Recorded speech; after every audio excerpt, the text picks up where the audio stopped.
Process of labor and birthing. And I want to remind you that it is a process, it's not an event. And it starts with, what phase of labor starts labor? What's the first phase? Latent phase of the first stage. How many phases are in the first stage? 3. So we have latent and then what? Active. Active. Yes, active and then transitional. Yes.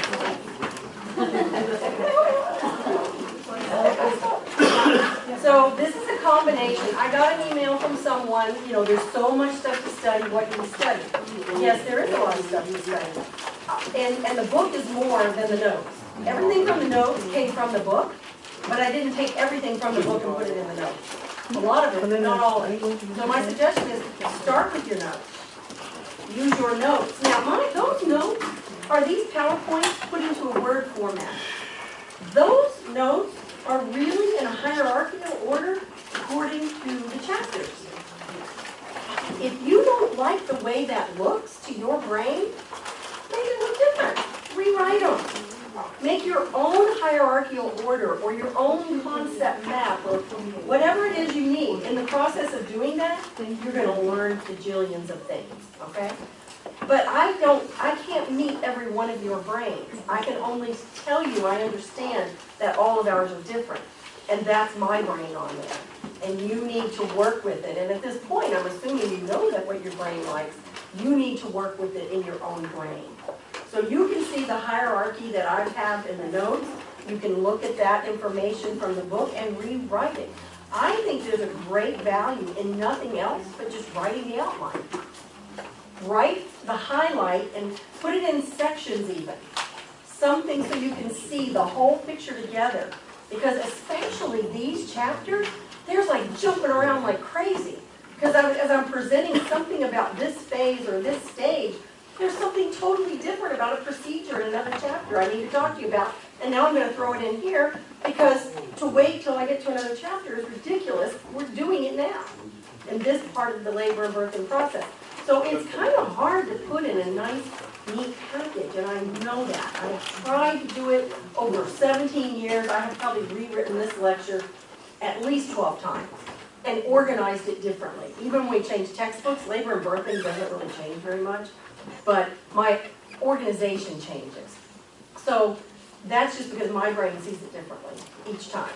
So I apologize that there's no easy way to do that. If you just memorize the slides, if you just take these pictures or this video and memorize the slides, oh, I guess I should turn it on, you're not going to get an A. You might not even pass. Because I'm not usually asking you exactly, I'm going to ask you a question about that. Okay? Usually about how was that work for you, the nurse, to do it, or to see it, or to apply it. What does it mean to you? There'll be some that you might memorize, but overall, that's probably not going to work. So,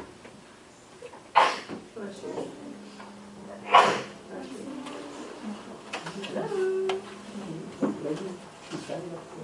I think it's going to come on.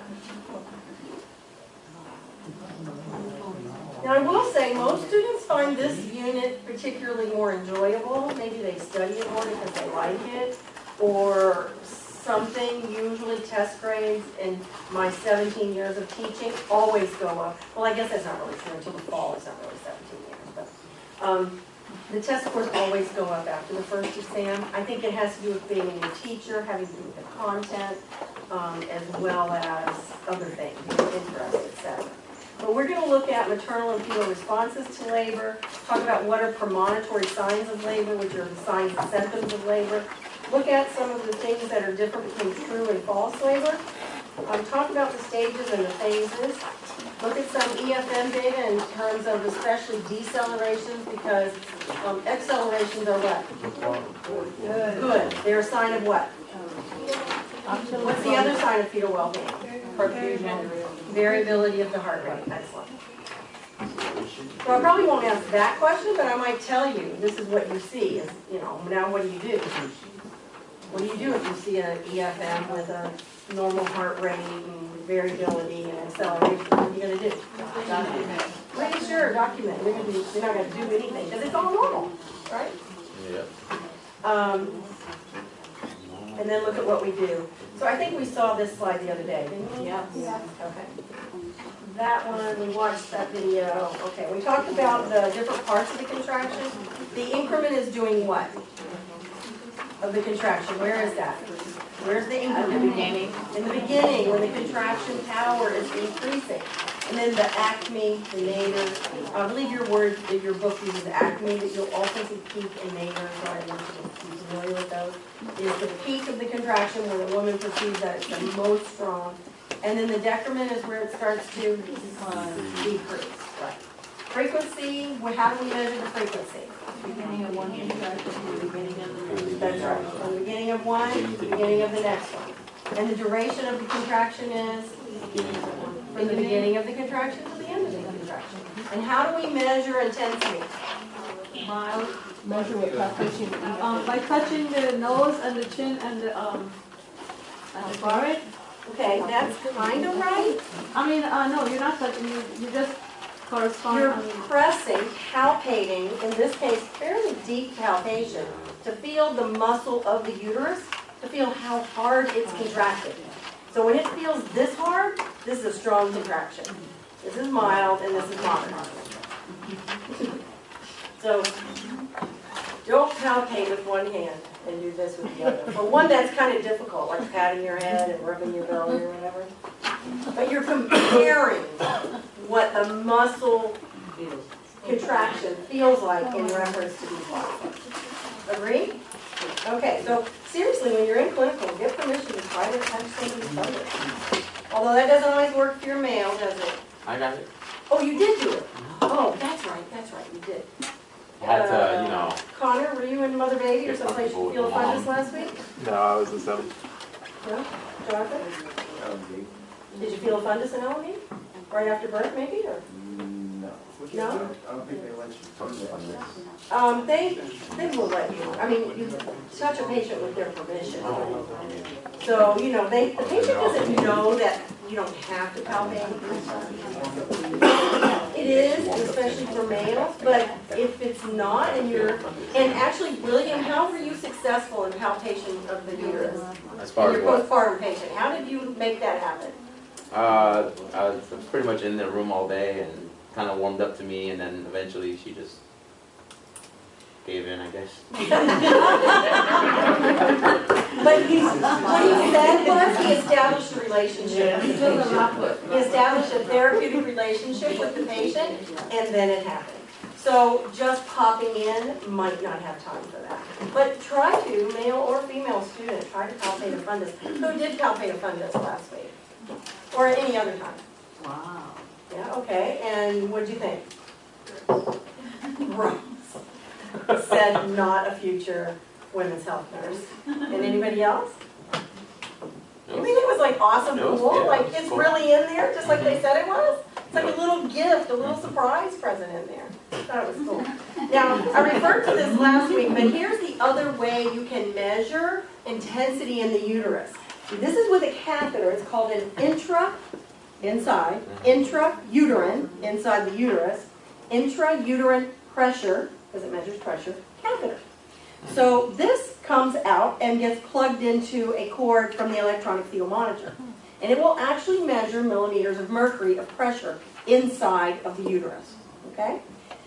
And this is just a guide, so this will come off. And this is what will remain in there. Now, it needs to go, usually they want to place it, assuming they're head down, which they usually are, between the cheek and the membrane. What membrane is going to be closest to the baby?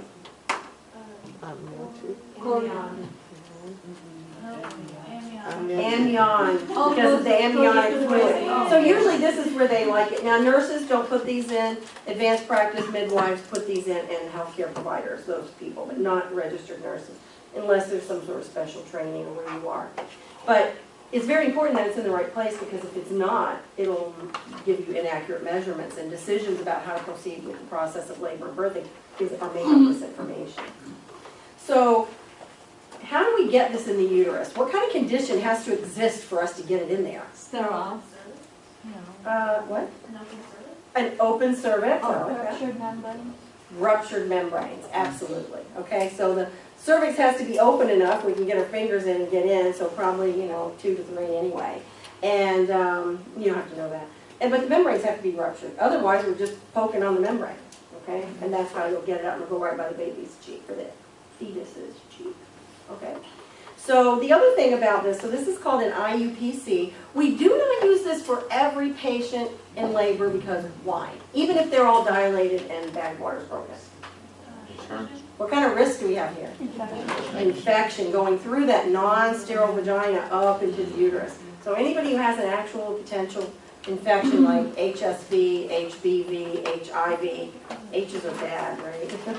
Any of those, plus any other sexually transmitted infection, we would not use this on, even if we wanted to, even if we thought it would be really helpful, because we're putting now the fetus at risk, and also the mother of getting a uterine infection, which can cause septicemia, send her to the ICU, and possibly cause death, okay?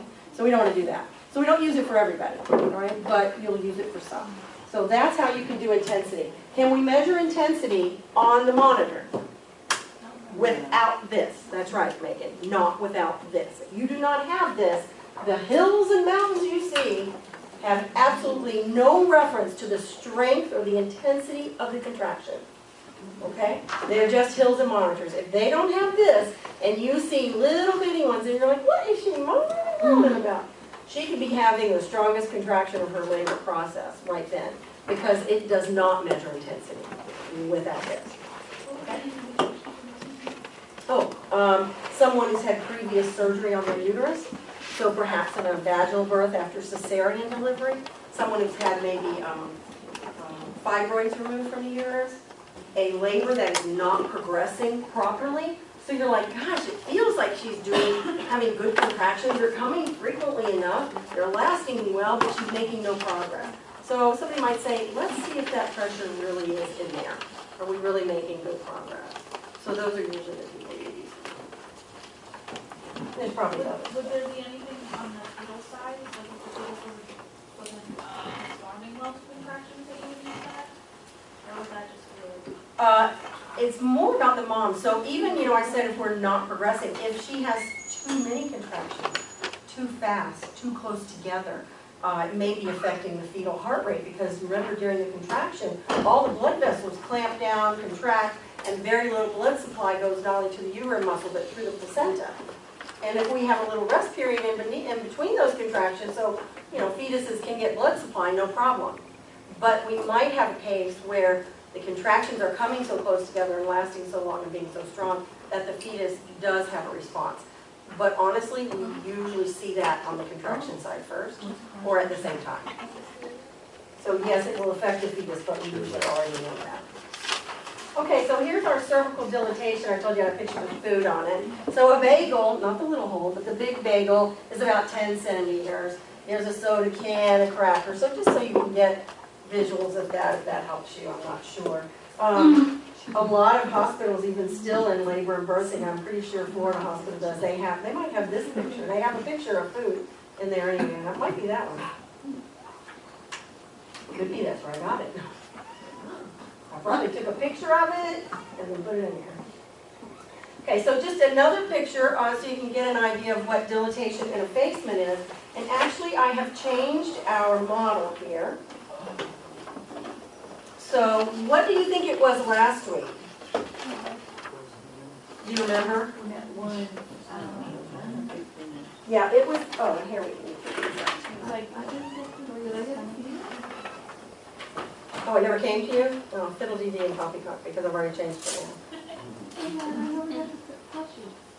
Hmm? I don't remember. It's like 3.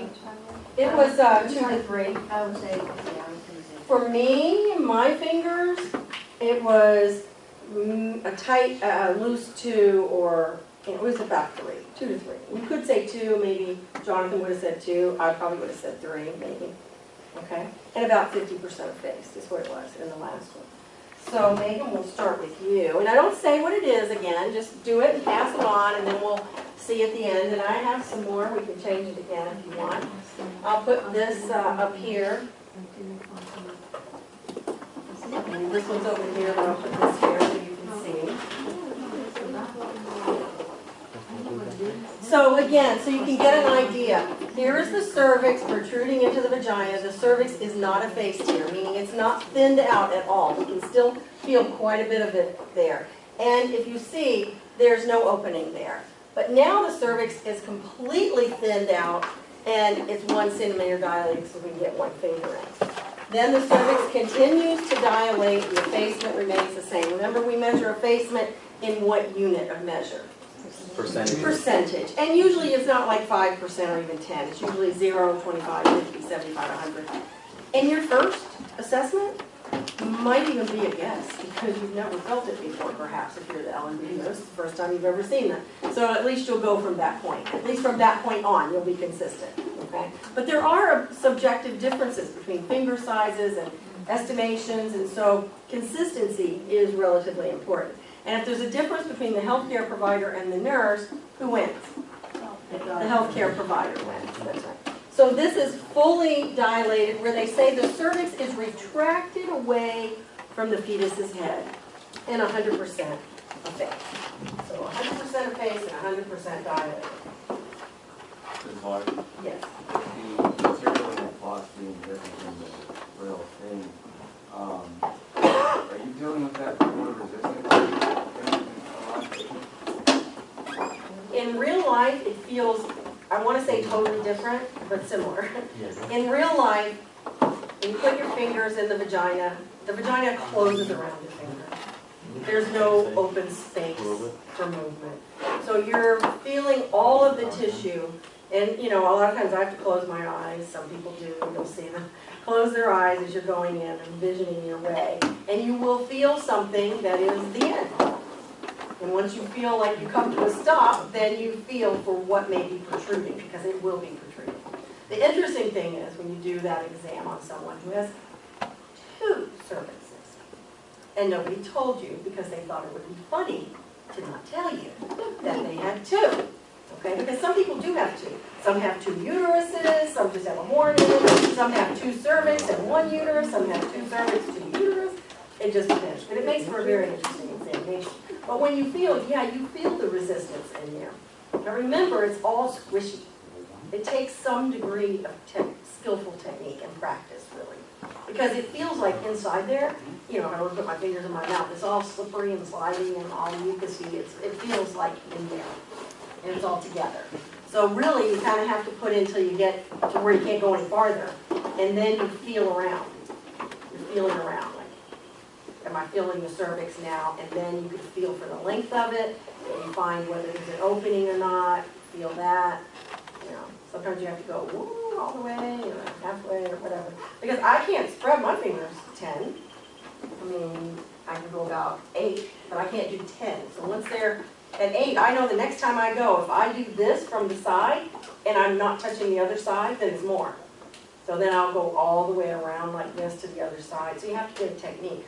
Some of you, men and women, may have fingers long enough to do a 10, and I can't do that. So here's another visual representation.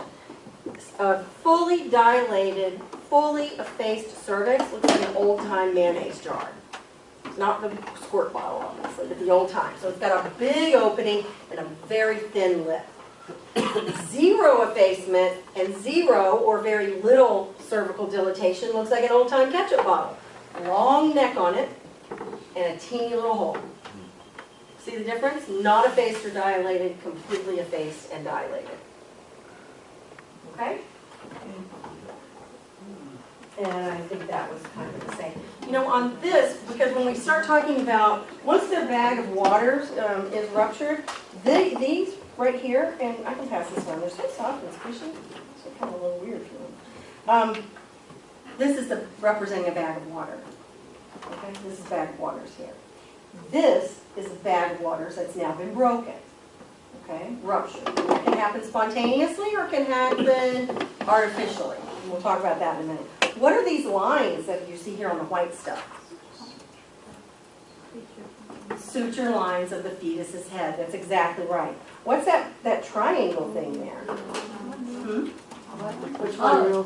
Posterior. Yes, the posterior fontanelle. because it's triangular shaped, okay?